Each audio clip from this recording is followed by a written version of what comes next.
જ્યારે ઠાકોર સમાજનું એક ઉજ્જવળ ભવિષ્ય અને એક બંધારણ માટે આવતીકાલે કે તારીખ 4/1/2026ના રોજ સવારે 10 કલાકે એક સમાજના બંધારણ માટે ખૂબ જ આ 3 જિલ્લા વાવ, થરાદ, બનાસકાંઠા અને પાટણ જિલ્લો, આ 3 જિલ્લાનું એક સમાજ માટે, એક સમાજના સુધારા માટે ખૂબ જ મોટી સંખ્યામાં લોકો આવીને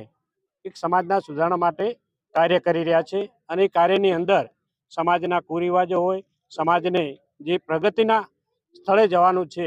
એના માટે એક મોટું આયોજન કરી અને મોટા લોકો તમામ સમાજના ઠાકોર સમાજના લોકો તમામ હાજર રહી અને આ બંધારણને અમલમાં મૂકી અને